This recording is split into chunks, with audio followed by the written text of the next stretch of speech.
Assalamualaikum warahmatullahi wabarakatuh. Bismillahirrahmanirrahim. Alhamdulillahirrabbilalamin. Wassalatu wassalamu ala asrafil anbiya'i wal mursalin wa ala alihi wa sahbihi ajmain, amma ba'd. Alhamdulillah ya. Ini kembali lagi ya, saya setelah lama saya nggak pernah live di Instagram Flip. Mungkin saya perkenalkan diri dulu.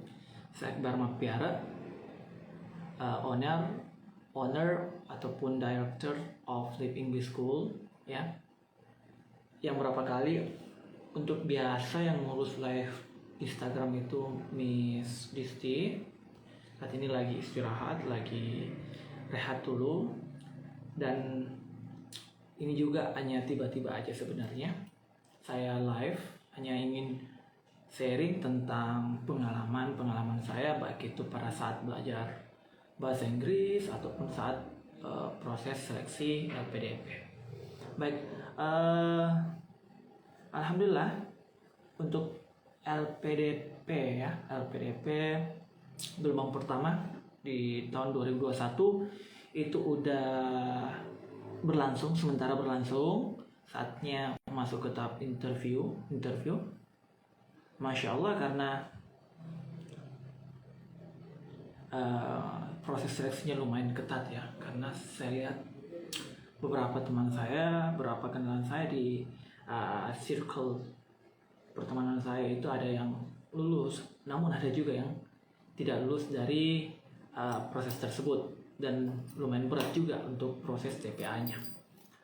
Bagi teman-teman, Masya Allah, yang lulus masuk ke seleksi interview, persiapkan diri, karena pendapat pribadi saya bahwa proses interview itu lumayan ribet ya, lumayan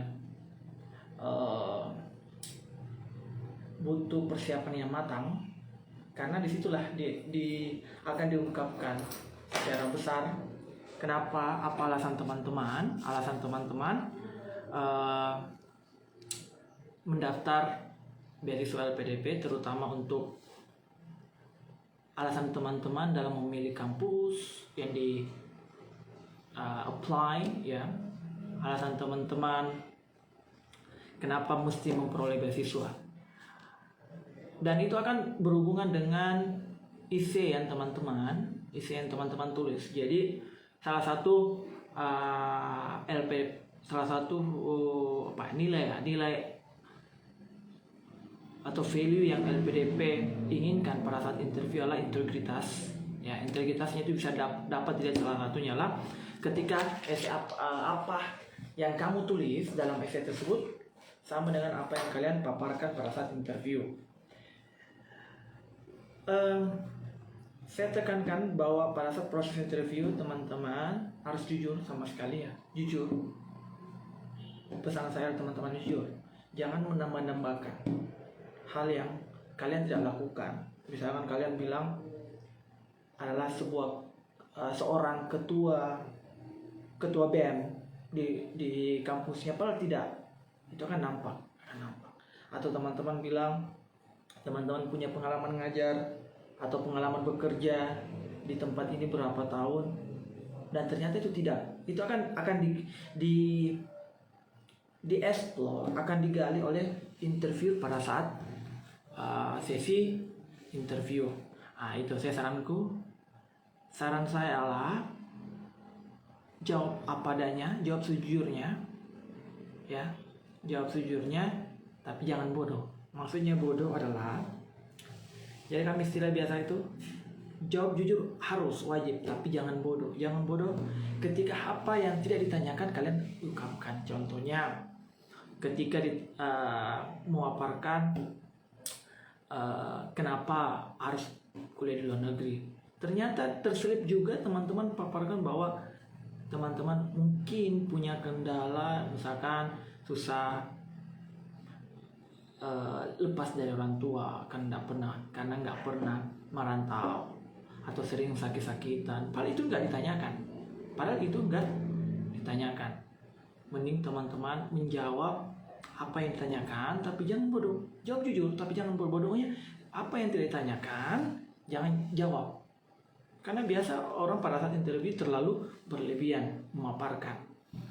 Itu. Selanjutnya, teman-teman yang ingin daftar beasiswa baik dalam ataupun luar negeri itu sebaiknya menguasai betul programnya. Bukan hanya nama kampusnya, bukan nama nama programnya saya, tapi mata kuliahnya. Selama misalkan lanjut S2, selama 2 tahun tersebut teman-teman ingin ambil program apa, mata kuliah apa, baik itu wajibnya apa, pilihannya apa. Selanjutnya, kalau bisa kalian hafal biaya hidup di sana, misalkan kalian kuliah di Inggris. Saya sewaktu kuliah di Bristol, ya kurang lebih biaya hidup itu kurang lebih hampir 1.100 pound sterling, ya 1.100 pound sterling, hampir sekitar gitulah. Dan itu kita hafal, bahkan biaya kuliah kita tahu kurang lebih biaya kuliah itu 16.500 ya pound sterling itu setahun, ya kita hafal. Karena dengan adanya kalian teman-teman mempersiapkan tersebut, berarti pihak LPDP mengetahui bahwa teman-teman well prepared, ya.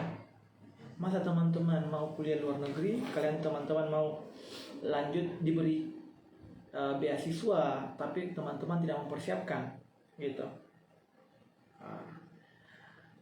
Itu merupakan berilah outstanding kepada interviewer. Oh ternyata ini udah siap, mulai dari mata kuliahnya, dia ketahui biaya hidup ataupun biaya perkuliahan di sana, dan bahkan saya hafal nama dosen saya, dan alhamdulillah dosen yang saya hafal tersebut memang membimbing saya pada saat kuliah di sana.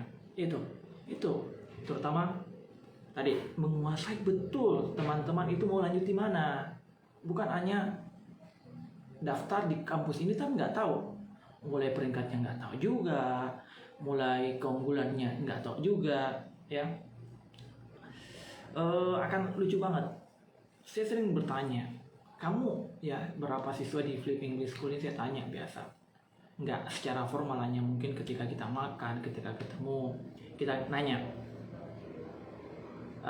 kalian atau kamu itu ingin lanjut kuliah di mana? Jawabannya apa? Ingin lanjut kuliah di Inggris, ingin lanjut kuliah di Amerika, ingin lanjut kuliah di Belanda.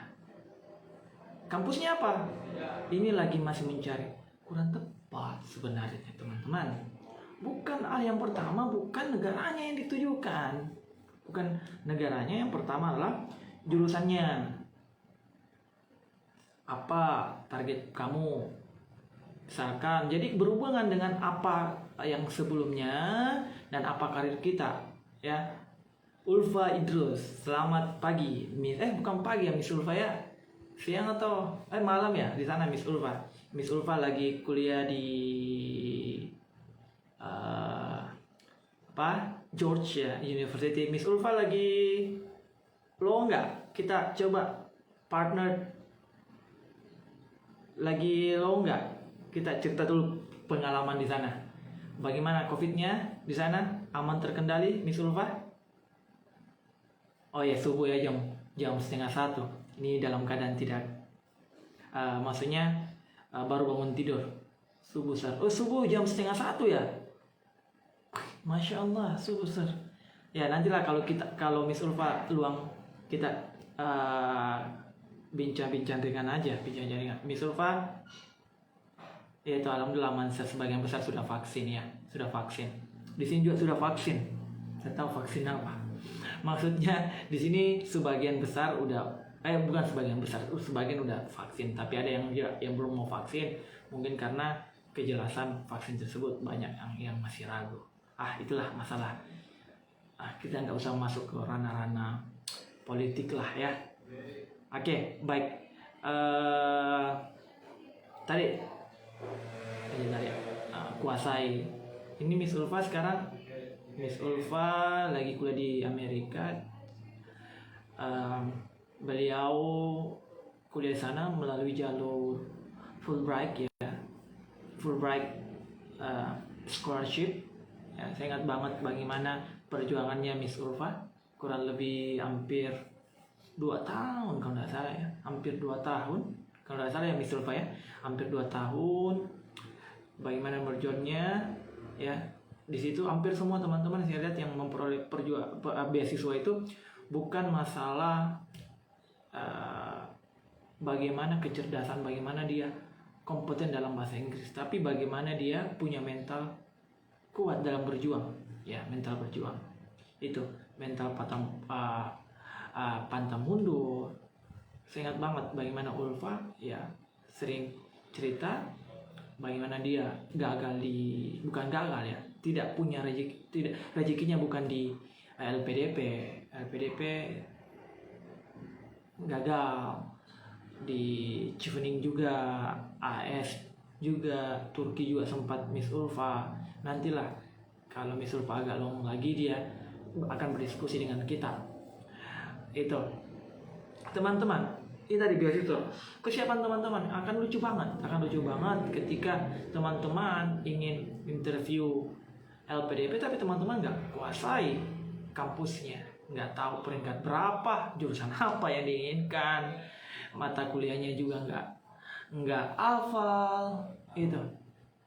Ketika tidak lulus mempertanyakan LPDP sulit, LPDP hanya pilih orang pintar. Pertanyaannya itu yang mindset yang sangat lucu banget ya, mindset selalu mempersalahkan faktor-faktor. Padahal sebenarnya ketika saya juga nggak lulus LPDP sekali ya, saya juga nggak lulus LPDP sekali, tapi ya saya koreksi diri saya, oh ternyata memang saya nggak kuasai, saya nggak tahu, saya nggak detail menjelaskan ketika balik dari Bristol, dan tetap saya konsisten. LPDP pertama saya gagal, tetap pilih University of Bristol. LPDP yang kedua pun tetap saya pilih University of Bristol ya, saya tetap konsisten. Hanya yang kedua saya detail mata kuliah saya beritahukan mulai dari tentang curriculum design, psychology education, pokoknya saya sampaikan dengan baik, dengan yakin. Nah, saya sampaikan. Dan yang kekurangan waktu LPDP pertama, saya kurang detail ketika balik Indonesia saya mau ngapain ya. Itu saya hanya bilang jadi dosen, saya hanya bilang akan, kalau nggak jadi dosen saya akan membuat kegiatan ini, kegiatan bla bla bla, tapi kurang detail. Nah, setelah itu saya pelajari, alhamdulillah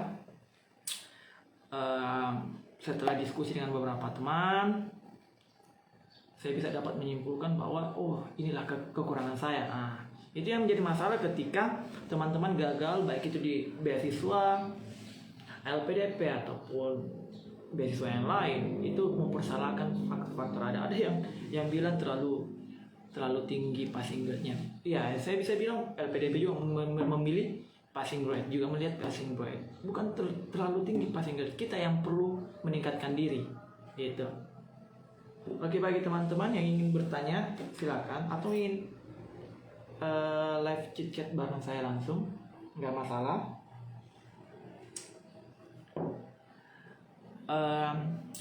LPDP gelombang kedua kan nggak salah 1 Agustus ya, persiapkan teman-teman.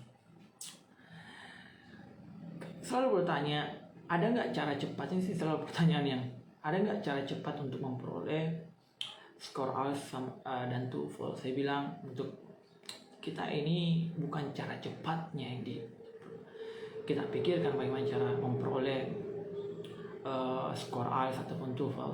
Yang sekarang adalah bagaimana teman-teman konsisten meningkatkan kemampuan bahasa Inggrisnya. Teman-teman ketika lanjut ke luar negeri, apalagi yang first language-nya adalah English, itu betul-betul teman harus siap ya, harus siap. Makanya dengan belajar, dengan persyaratan harus punya sertifikat IELTS atau TOEFL, itu merupakan suatu hal yang atau langkah yang tepat. Karena kenapa? Bagaimana teman-teman bisa melewati perkuliahan di luar negeri ketika teman-teman belum siap? Ya, tidak ada waktu loh untuk belajar di sana. Belajar maksudnya tidak ada waktu untuk belajar bahasa Inggris lagi. Karena ketika kita ke sana berarti kita udah dianggap sebagai standar international student yang bisa menerima perkuliahan dengan baik. Apa sih ruginya ketika kita belajar IELTS? Ada 4 skill. Listening, kita dengar dosen memberikan materi perkuliahan. Apakah dia dalam bahasa Indonesia? Enggak, tapi dalam bahasa Inggris. Jadi ketika listening kita bermasalah, ya selamatlah kita. Reading, teman-teman akan pasti review jurnal. Kalau kita dari awal, ketika sebelum kita berangkat belum memiliki kemampuan diri yang baik, akan kewalahan. Jujur setiap hari saya itu review jurnal kurang lebih 3 jurnal, 3 jurnal dan 1 jurnal itu kurang lebih 12 sampai 15 halaman. Itu yang kita review. 3 jurnal ya. 1 hari ya, saya bilang cukup 1 hari. Apalagi listening, reading, writing. Tugas akhir, kebanyakan tugas akhir itu dalam essay. Ya, dan hampir nilai proporsi nilai itu kebanyakan itu ada di essay akhir kita. Coba kalau kita tidak tahu nulis. Dan terakhir itu adalah speaking. Kenapa kita harus paham, harus memiliki kemampuan speaking? Ya karena mau tidak mau teman-teman akan berinteraksi dengan siswa di sana. Teman-teman juga akan presentasi tugasnya. Ya, tiap pekan, alhamdulillah tiap pekan kami pada saat kuliah di sana ya harus presentasi. Mau tidak mau harus ngomong. Itu diskusi dengan teman-teman perkuliahan fellowship, teman-teman ya our classmate. Ya, kita diskusi itu teman-teman. Sekarang fokus itu skor itu oke lah, tujuan utama ya sebelum kita ke daftar beasiswa ya skor IELTS ya minimal 6,5. Tapi jangan bawa enjoy aja. Utama sekarang adalah bagaimana teman-teman improve your skill ya, enhance your English skills itu teman-teman. Oke. Kalau ada pertanyaan silakan, tapi karena mengingat waktu sholat, nanti insya Allah saya akan adakan live tiba-tiba aja ya, santai-santai aja, ngobrol bagaimana tentang beasiswa, tentang perkuliahan di luar negeri, tentang bagaimana mempersiapkan untuk official IELTS test ya. Insya Allah saya tidak mau menentukan waktunya kapan. Kita akan membuat diskusi. Intinya teman-teman ikuti follow Instagram Flip. Insya Allah palukan saya mungkin bisnis ataupun tutorial lainnya akan berbagi tips ya. Oke, terima kasih. Tetap jaga protokol kesehatan ya teman-teman. Karena memang sekarang musimnya musim pancaroba yang ya cuaca yang terkadang mendung, terkadang cerah, yang perubahan yang tak beraturan yang membuat rentan penyakit, apalagi juga yang ya secara tidak langsung juga akan bisa meningkatkan daya imun kita menurun dan kita rentan terkena COVID-19. Oke, saya doakan teman-teman selalu dalam keadaan sehat. Jangan lupa prokes dan tetap pasrah, tetap tawakal kepada Allah Subhanahu wa taala. Sampai ketemu, see you next live chit chat. Assalamualaikum warahmatullahi wabarakatuh.